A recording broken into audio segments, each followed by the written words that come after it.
Pues ya estamos aquí en nuestra sección de análisis en perspectiva, el día de hoy en Observatorio, para tratar un tema que en sí mismo es importante. Lo hemos tratado de distintas maneras, que es el de los derechos humanos, pero hoy con un mirador especial, mirar a los derechos humanos desde la universidad y en la universidad.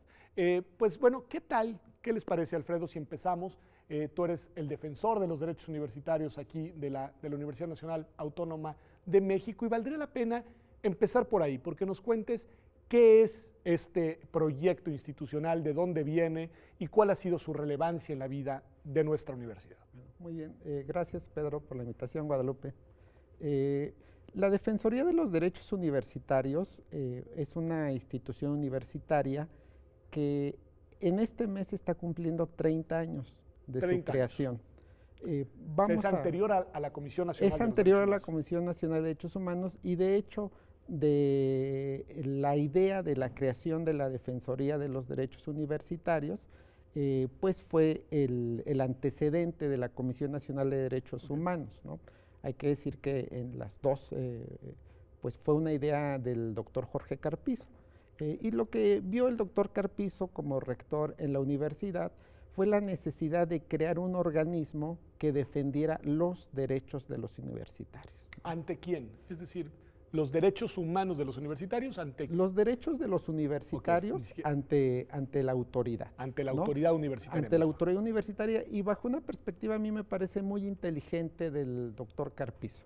Es decir, evidentemente la universidad es un espacio en donde los universitarios de alguna u otra manera ejercen todos sus derechos humanos, pero en un primer paso, ¿qué es lo que hace la Defensoría y qué es lo que quizás se va a tener que reflexionar a 30 años de su creación?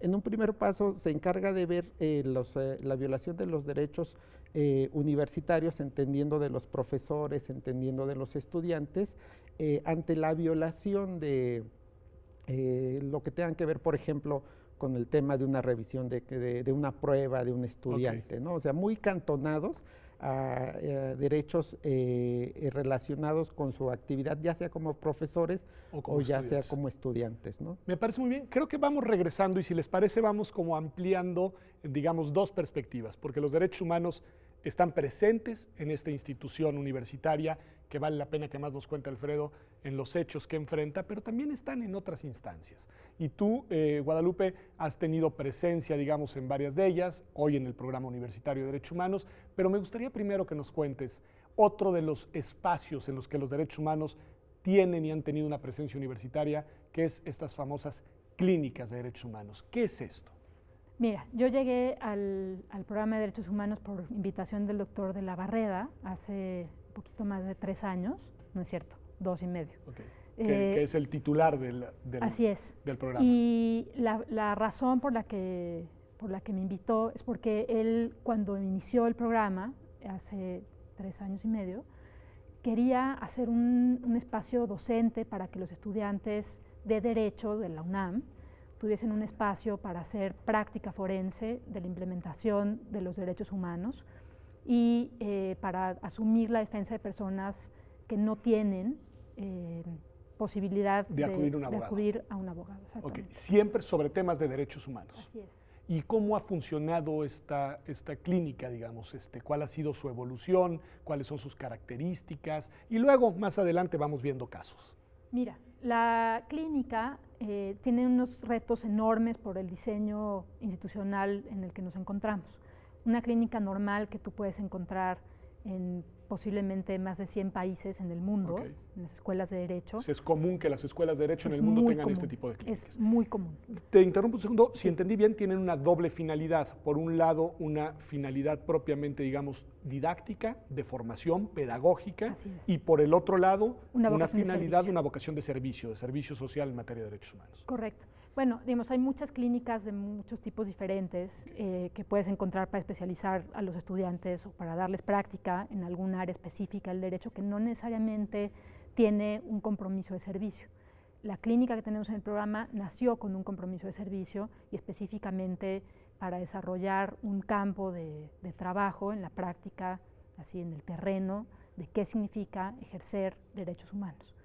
Y es curioso porque en alguna clínica normal que tú puedas encontrar en otro país del mundo, normalmente estos esfuerzos están insertos en el programa académico de una escuela de derecho y nosotros no tenemos todavía esa vinculación formal con el programa de estudios de la facultad. Así es, y entonces los estudiantes que vienen con nosotros pues, son realmente heroicos porque no reciben ningún tipo de compensación académica. De ningún tipo, okay. Bueno, reciben el de todos nosotros por su trabajo. Pero eso es importante, es decir, ahora vamos como sobre el tema, porque a mí me interesa mucho, digamos, terminar de hacer esta disección de ámbitos y luego que hagamos una reflexión sobre cómo la agenda de los derechos humanos se ha ido ganando presencia en nuestra vida universitaria y en la vida nacional, obviamente. Claro, y solo si me permites sí, claro. el comentario, la clínica a mí me parece que ejemplifica la vocación con la que el doctor de la Barreda ha ideado cómo funciona el programa, que es traer algo de la vida académica al servicio más amplio de las instituciones o del público en un país en donde el vacío de derechos pues siempre da mucho trabajo, ¿no? Muy importante, a ver, porque se trata en ambos casos de distinta manera y si les parece vamos caminando en estos dos rieles de instituciones de servicio, Alfredo, porque al final pues la defensoría a tu cargo, que es de los derechos universitarios, pues es eso, es una institución que está inclinada a brindar un servicio a la comunidad universitaria. Sí, es una institución de servicio destinada a estudiantes y profesores, aunque hay que decir que lo más importante de la creación de la Defensoría fue insertar dentro de la universidad, pero también a nivel nacional, esta idea de los derechos humanos, okay. ¿no? O sea, es algo que en el discurso pues no se practicaba en nuestro país, ¿no? Entonces en el discurso no se practicaba y evidentemente en la praxis tampoco existía. Entonces esa me parece que es una contribución muy importante del nacimiento de la Defensoría de los Derechos Universitarios, porque el discurso, la praxis de los derechos humanos, pues empezaba a ser una necesidad pues que reclamaba la sociedad, ¿no? Porque el hecho de que no se practicara o que no fuera discurso no es que no hubieran violaciones a los derechos humanos, sino que más bien se necesitaba ya una institución que le respetara los derechos pues a la ciudadanía y en este caso a la ciudadanía universitaria. Y desde esa perspectiva la Defensoría de los Derechos Humanos pues presta una labor muy importante de servicio hacia profesores y hacia estudiantes y en general yo diría hacia toda la comunidad universitaria, porque si bien solamente es competente en cuanto a derechos universitarios y no es competente en cuanto a medidas disciplinarias o evaluaciones académicas, sí existe una atención muy importante de la Defensoría en relación al derecho de petición, ¿no? Entonces siempre estamos al pendiente de que la solicitud que realice algún universitario sea atendida, independientemente de que no seamos competentes, ¿no? Antes de entrar a ver casos y ejemplos, Alfredo, te pregunto a ti mismo, ¿este tipo de instituciones, Defensoría de los Derechos Universitarios, existen en otras universidades? Sí, existen en otras universidades. De hecho, hay que decir que en el caso de México, evidentemente fue la primera, pero también en la parte latinoamericana, ¿no? Porque en Estados Unidos desde hace más de 50 años hay defensorías universitarias y es lo mismo en el caso del continente europeo, ¿no? O sea, ya son instituciones que tienen ciertas raíces en ciertas universidades, ¿no? Y en el caso de México y de América Latina, la de nosotros fue pionera y yo diría explicable porque son una serie de necesidades que va demandando en este caso la universidad o el país, ¿no? Muy interesante. Ayúdenme a ver, pensando, regresamos a la clínica y al programa de Derechos Humanos de la universidad. En los dos casos, ven casos, si me permiten decirlo así, en ámbitos y son distintos por la naturaleza de los derechos que contribuyen a garantizar, de los titulares de los mismos y demás, pero sí me gustaría para ver digamos, su dimensión práctica, cuál es la misión, función y el servicio de estas dos instituciones, que nos cuenten, Guadalupe, algunos casos que hayan llevado ustedes, un par de casos que te parezcan particularmente relevantes y que puedan ayudar al auditorio a entender, a ejemplificar en concreto cuál es la función de este importante programa. Mira, La clínica nació hace poquito tiempo y nos ha tomado pues también un poco el trecho que hemos caminado para encontrar un foco en la estrategia de los recursos que manejamos. La clínica es muy chiquita y entonces pues, sí tenemos que pensarle muy bien en dónde dedicamos los recursos. En dónde van a poner sus energías. Así es. Entonces, tenemos algunos asuntos en materia penal que siempre hay. Okay. Digamos, por violaciones al debido proceso, sí, por violaciones a cuestiones que tienen que ver, digamos, con derechos humanos en ese delicadísimo ámbito del ejercicio de la coacción de la fuerza estatal. Digamos. Claro, y bueno, desafortunadamente los temas con los que nos hemos topado hasta ahora son temas del sistema penal tradicional, Okay. que pues da mucho material para trabajar, digamos, ¿no? Porque la estructura del sistema tradicional pues no da tanta entrada a tener discusiones del debido proceso como el sistema reformado, pero bueno, ese es un tipo de asuntos que tenemos. Pero hay dos áreas en donde le hemos invertido muchísima energía, que son, primero, el asunto de la Convención de Derechos de Personas con Discapacidad, Okay. Y específicamente lo que corresponde al ejercicio de la capacidad jurídica de las personas con algún tipo de discapacidad intelectual o psicosocial. Nosotros en México tenemos una regulación de la capacidad jurídica pues, de los años 30 y la convención… Que me imagino que ha de ser muy restrictiva, ¿no? Para las personas con algún tipo de discapacidad. Pues efectivamente, digamos, la regulación de la tutela, el estado de interdicción, pues básicamente dejan a las personas con alguna discapacidad intelectual o psicosocial pues en calidad de objeto de protección del derecho.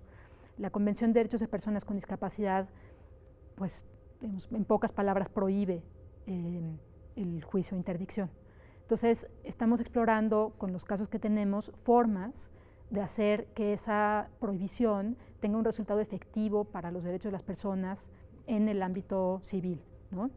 Reconociendo que hay personas que necesitan alguna ayuda o sistemas de apoyos, como lo llama la convención, y trabajando con los estudiantes en pensar cómo vamos a crear mecanismos. O sea, cómo inventar argumentos para generar defensas. Pues, eso me parece una parte importantísima. Cómo inventar argumentos y sobre todo cómo inventar un resultado, porque digamos la prohibición del estado de interdicción pues no responde a la pregunta de qué va a pasar después. ¿Por qué eligieron ese tema? Que me parece importantísimo, pero ¿por qué? Mira, el asunto de la protección de los derechos de las personas con discapacidad es, yo te diría, la última frontera del liberalismo, en el sentido de que es un tipo de discriminación que está totalmente anquilosada y está en la base de nuestra conciencia como abogados.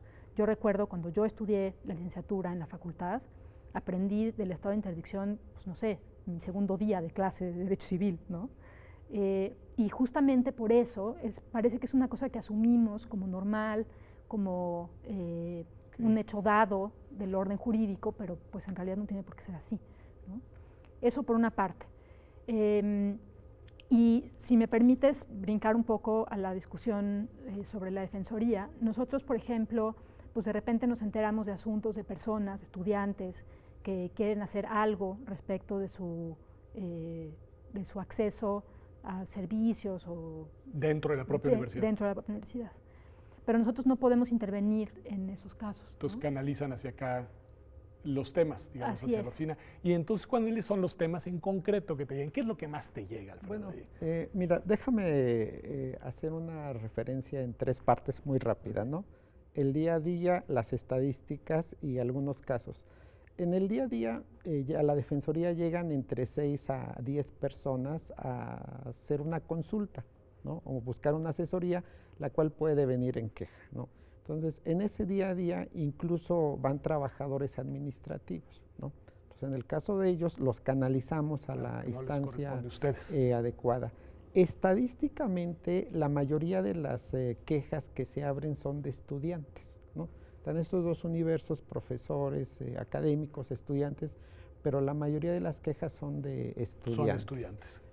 Del porcentaje de quejas, en su mayoría de los casos son estudiantes que se están quejando porque no les dieron su derecho a una segunda vuelta, ¿no? Okay, una cuestión que tiene que ver con exámenes, digamos. Efectivamente, ¿no?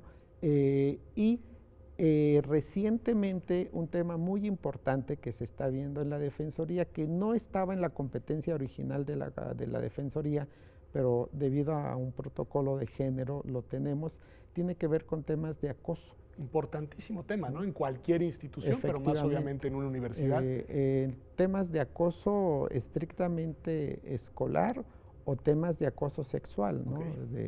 De algún profesor hacia algún estudiante. Y ustedes han ido desarrollando, digamos, protocolos, criterios hay para un tratar protocolo de la asuntos UNAM. muy delicados. Hay un protocolo de la UNAM y el reto de esta defensoría a 30 años de su creación es evidentemente diseñar una serie de protocolos en materia de acoso escolar, en materia de acoso sexual, bajo una visión preventiva, ¿no? O sea, no queremos resolver, claro, sino queremos que no suceda. Claro, generar el contexto en el que este Efectivamente, tipo de eventos... y algo que ya había comentado, un tema muy recurrente tiene que ver con el derecho a la petición, ¿eh? O sea, porque todo, o sea, ya ahí demuestra desde mi punto de vista la fortaleza y desde algún punto de vista también las limitaciones de la Defensoría. Que en concreto quiere decir cuando alguien solicita algo a alguna dependencia universitaria. Van a la Defensoría. Va a la ¿no? Defensoría. Entonces es una fortaleza la Defensoría porque es una institución que se ve como garante de los derechos de los universitarios, incluidos los trabajadores administrativos. Es una gran fortaleza. Una gran debilidad es que tiene una competencia determinada, ¿no? Quizás adecuada, ¿no? Y en algún momento comentaré por qué. Pues, ¿qué les parece que hagamos un corte y regresemos y reflexionemos ahora ya no solo de los derechos humanos en la universidad y estas iniciativas, sino de cómo se vislumbra la agenda de los derechos humanos en México desde la universidad, en este caso no es la única, pero desde nuestra Universidad Nacional Autónoma de México.